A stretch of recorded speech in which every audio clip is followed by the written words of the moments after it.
What would happen if the CEO himself went undercover as a janitor to expose the harsh truth inside his own store? Ethan Ward knelt on the cold tile floor, his calloused hands gripping an old mop, each movement slow and deliberate as if he were polishing something precious.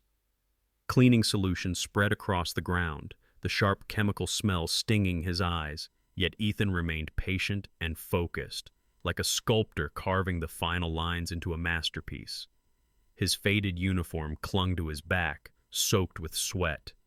A young employee walked past, glanced down at him, and snapped irritably, "Hurry up, there are other spots to clean." Ethan didn't look up, only nodded slightly. A second later, a cold voice came from behind, deep and heavy with false authority.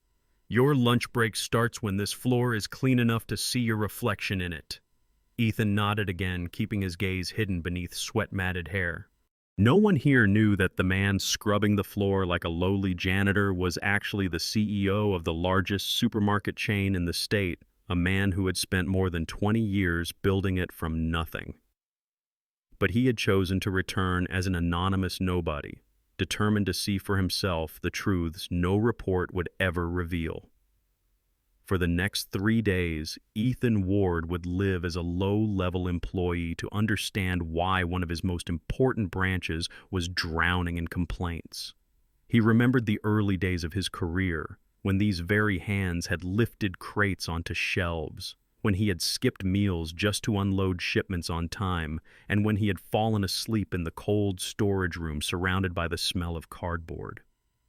Back then, everyone called him by his name and greeted each other with smiles. But now, the place that had once been his pride had turned cold and unrecognizable. Ethan wasn't afraid of the dirt on the floor. What he feared was the dirt that had taken root inside the people working here. He bent lower, hiding the sharp glint in his eyes as they passed briefly over a security camera in the corner, not one installed to protect customers, but one placed to track every move of the staff. Suddenly, his gaze caught his own reflection in the shining puddle of cleaning solution, a face lined with experience, dark circles from sleepless nights, and a sternness he could no longer hide. His grip tightened on the mop handle as he told himself that this was not just another inspection, but a turning point, one that could change the very system he had built with blood and sweat, and he would not stop until he uncovered the truth. The automatic glass doors slid open with a dry beep, and Ethan stepped into the main area of the supermarket, his wet shoes leaving faint streaks on the floor from the cleaning solution. No one looked at him. No greetings, no smiles. The employees kept their heads down, moving quickly like shadows, their hands mechanically stacking products onto shelves. The air felt thick, heavy enough that he could almost feel it pressing down on everyone's shoulders. Under the harsh white fluorescent lights, the entire store looked more like a lifeless laboratory than the lively place that had once been filled with the laughter of customers and staff. A man in a wrinkled blue polo shirt with a crooked name tag walked straight toward him. Without asking his name or even saying hello, he tossed Ethan a new mop and said bluntly, "Restroom's clogged. Go take care of it." Ethan caught the mop, lowered his head slightly, keeping his expression calm, though a storm brewed inside him. He was about to turn away when a woman's voice called out, soft but clear, "Wait, you need gloves." Ethan looked up, meeting the gaze of an older woman with neatly tied salt and pepper hair. Her face was lined with the weariness of long years, but her eyes were bright and warm. She handed him a pair of slightly worn rubber gloves, nodded gently, then turned away quietly. In that moment, Ethan felt as if he had caught a fragile glimmer of light in the thick atmosphere of indifference. Slipping on the gloves, he headed toward the restroom, but his sharp eyes still scanned the shelves as he passed. A young, thin employee was quietly slipping near-expired milk cartons into the discount bin, his movements quick and practiced enough that none of the surrounding customers noticed. Ethan narrowed his eyes, locking that image in his mind. The just rumors reports his subordinates had sent him were starting to look real. And right now, wearing a cheap janitor's uniform, Ethan knew he was exactly where he needed to be. Ethan pushed the heavy crate toward the storage area, moving slowly, but never letting his eyes stop observing everything around him. The workspace was so quiet that the sound of the wheels grinding against the tiled floor and the sharp rip of packing tape sealing boxes echoed clearly. The workers kept their heads down, communicating only with indifferent nods. No questions, no jokes. This silence wasn't from focus or busyness. It felt like an unspoken rule that no one dared to break. Ethan bent down to lift a crate with torn edges, stumbling slightly as water leaked from inside, when a young employee approached him, speaking in a lowered voice as if afraid someone might hear. "Careful, that box is damaged." Ethan nodded in thanks, but before he could say anything more, a harsh voice cracked through the air like a whip. "Lucas, less talking. You're paid to work, not to chat." Brody, the manager, appeared, his gaze sharp and threatening, making Lucas immediately drop his head and retreat quickly like a scolded child. Ethan watched without changing his expression, though a storm brewed inside him. Brody didn't glance at him again, only threw a cold look his way as if to warn, "You too. You're new here, so keep quiet." Ethan nodded and kept pushing the cart, but his ears caught whispered conversations cutting through the suffocating air. Two employees near the shelves murmured in hushed, tense voices. "Don't say anything. You know Brody has cameras everywhere. Everything you say, he knows." Ethan glanced up quickly, his sharp eyes catching the discreetly placed cameras lining the corners of the ceiling, all aimed directly at the employee areas. They weren't there to monitor merchandise or customers, but clearly to watch the staff. He let out a quiet sigh and kept pushing the crate forward, but a determined glint sparked in his eyes. He had done every kind of hard labor to build this empire, but he had never seen a work culture this dead, this rotten to the core. And he knew what he was seeing today was only the surface of a much deeper problem. Lunchtime arrived, but the atmosphere remained as heavy as it had been that morning. Ethan leaned against a shelf, wiping the sweat from his forehead with his sleeve. He hadn't even straightened up when suddenly a soda can slipped from his hand, crashing onto the tiled floor with a sharp, echoing crack, sending liquid splashing across the ground. Every pair of eyes in the area turned toward him. A few customers frowned, and a mother quickly pulled her child away. Ethan crouched down to pick up the shattered pieces, but before he could say a word, a sharp voice cut through the air like a blade. "Are you blind? I've seen kids hold things better than you." Brody strode over, arms crossed, a mocking smirk curling at the corner of his mouth. He didn't lower his voice, clearly speaking loud enough for everyone to hear. A few employees exchanged quick glances, but no one dared to say anything. Ethan kept his head down, collecting the pieces, the sting of glass cutting into his palm, sending jolts through his hand. But he stayed silent. He had to keep up this act to the very end. Brody shook his head and walked off, tossing one last cutting remark over his shoulder. "Clean it up, and next time try using your brain before your hands." Ethan stayed quiet, mopping up the spilled drink, but inside, anger burned like fire. He was no stranger to hard work. He had done every menial task imaginable in the early days of building his business. But the way Brody humiliated people in front of everyone was something Ethan could never accept. Suddenly, a figure appeared beside him. Maria, the older woman from that morning, crouched down and handed him a dry cloth. She didn't even glance at Brody, speaking softly, her voice low enough for only Ethan to hear. "Don't let it bother you. He does that just to feel important." Ethan looked up, meeting her eyes, tired yet steady, as if she had grown used to scenes like this. He gave a small nod in silent thanks. In that moment, Ethan realized something Brody would never understand. Respect doesn't come from authority. It comes from simple, genuine acts like this. And it was moments like these that helped Ethan keep his calm, at least until it was time for him to act. By the afternoon, the work pace felt even more strained. Ethan was stacking cardboard boxes when a loud, harsh voice erupted from the next aisle. "You're destroying this company, Lucas. Even a small mistake can cost us customers. Do you understand that?" Brody stood in the middle of the aisle, his face flushed red, his eyes filled with fake fury. Lucas, the young employee who had quietly helped Ethan that morning, lowered his head, mumbling something under his breath, but Brody immediately cut him off. "Quiet! I don't want to hear any excuses." and the entire area went silent. No one dared to intervene. Only Lucas's heavy breathing could be heard, mixed with a few sympathetic glances from other employees.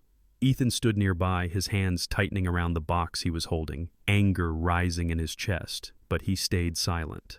Maria stepped out from the shelves, her face pale, one hand pressed to her chest as she coughed softly. She approached Brody, her voice hoarse with exhaustion. I just need one day off, Brody. I really need to rest."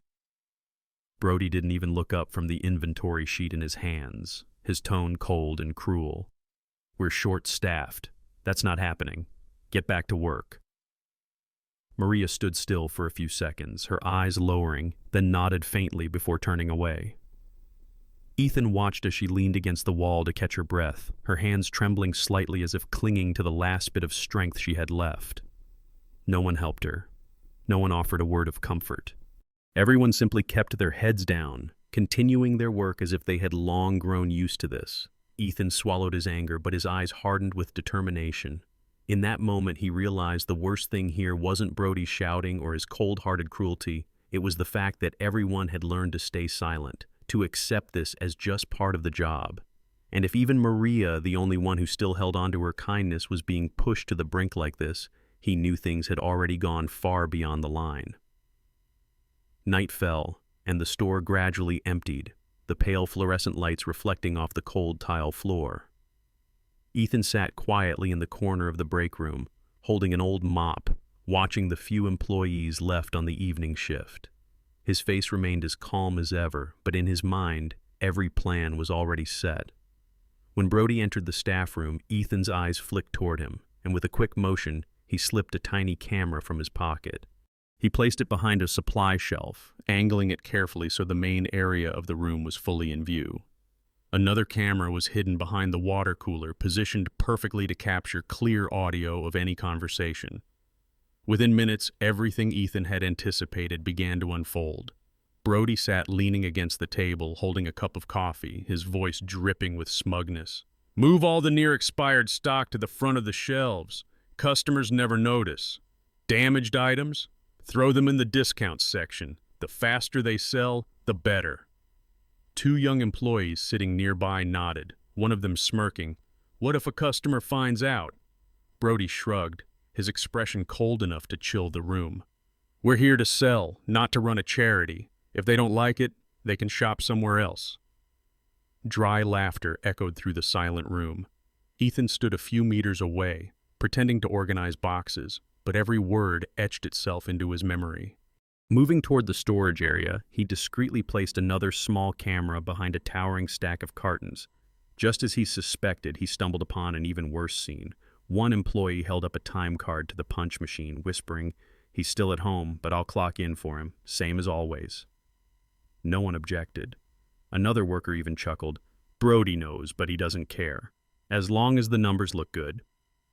Ethan's hand tightened around the box he was carrying, the veins in his fingers standing out. He had seen those immaculate reports filled with perfect numbers, and now he understood why they always looked too good to be true. Everything here was built on deception, irresponsibility, and hollow smiles. In the dim, pale light of the overhead bulbs, Ethan's eyes hardened, dark and sharp like a blade. He knew that in just a few days, these recordings would expose everything to those who thought they had the right to trample others. And when that moment came, no one would be able to deny the truth. The next morning, Ethan arrived for work earlier than usual. He pushed a heavy crate from the storage area, his eyes scanning every corner as if by habit. Everything remained gloomy, employees moving silently like shadows. But then, something made him stop in his tracks.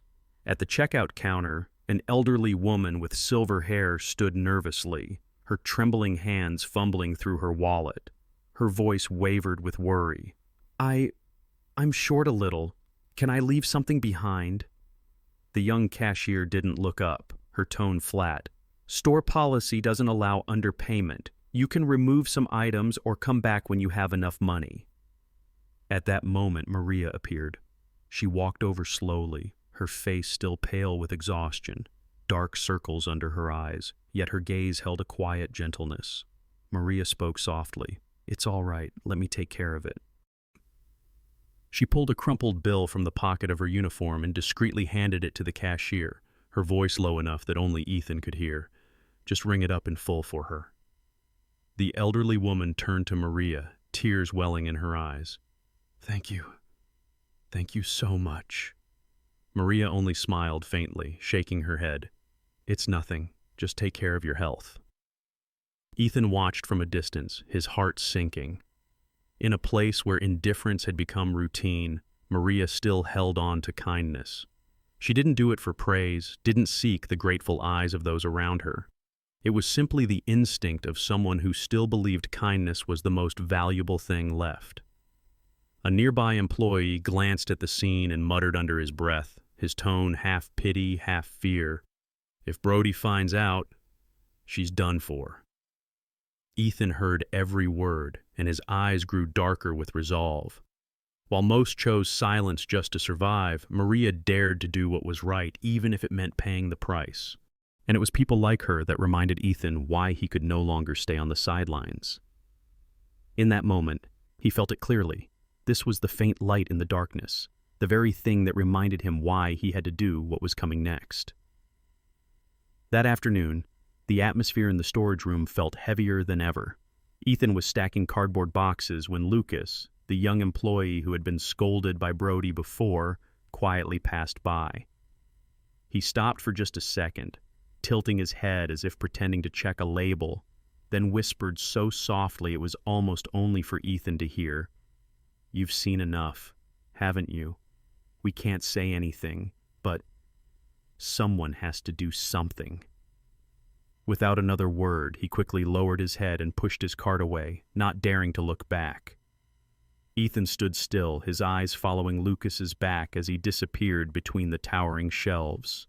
It was only a fleeting moment, but the look in Lucas's eyes lingered with him, not just worry, but a fragile hope, as if placing all his trust in a complete stranger. Ethan gripped the edge of the box tightly, his breathing slowing. He had already observed, already gathered all the evidence he needed, but that single sentence felt like the final spark igniting the fire that had been smoldering inside him.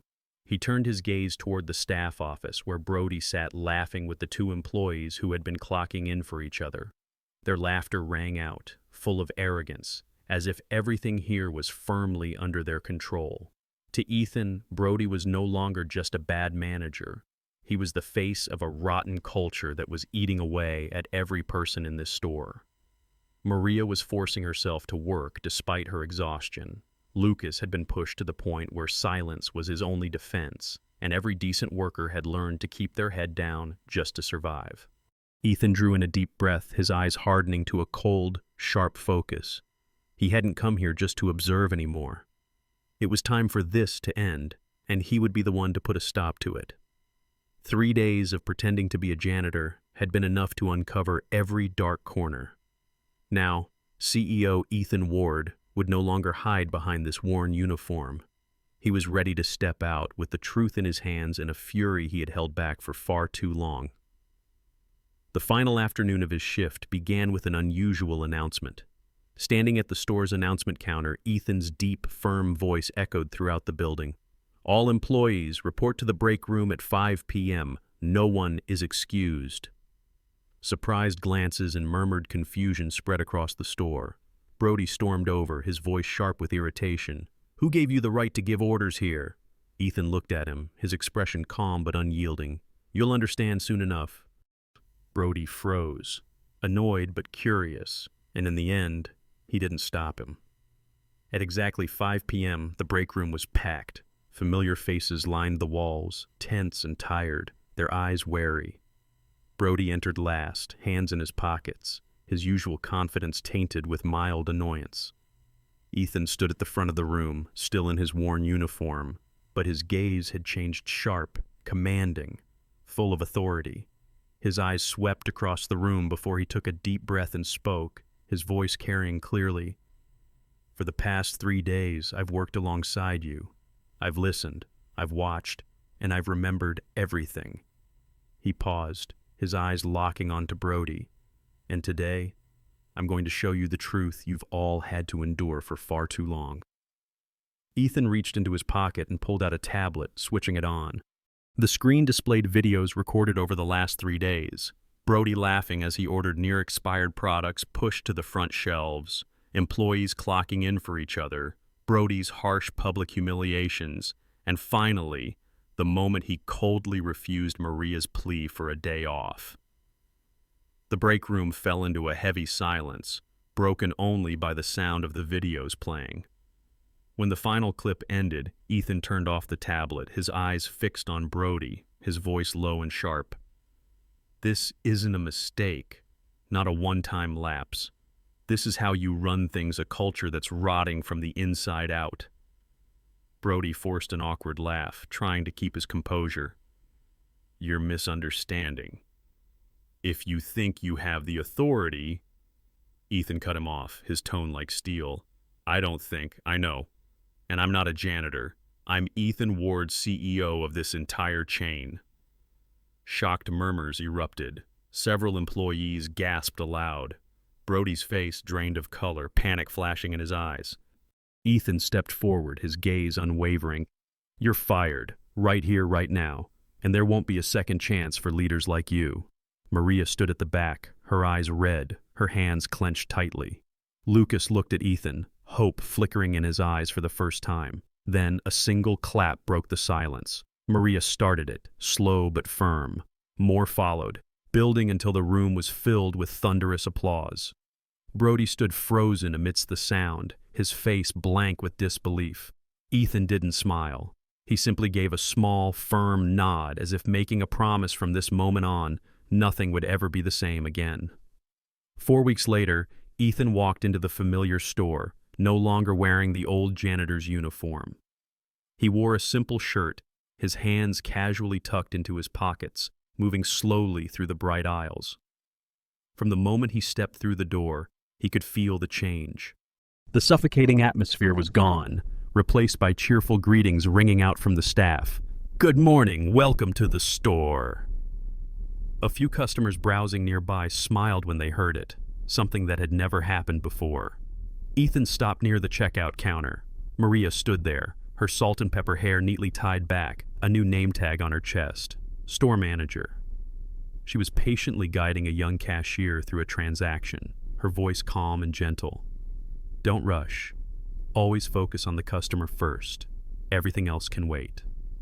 Her face now carried a smile, her eyes no longer weary but bright with the confidence of someone who had earned respect. Nearby, Lucas, his name tag now bearing the words Leadership Training Program, was helping a new employee stock shelves, his tone encouraging. Take it slow. Don't worry about making mistakes. I used to be just like you.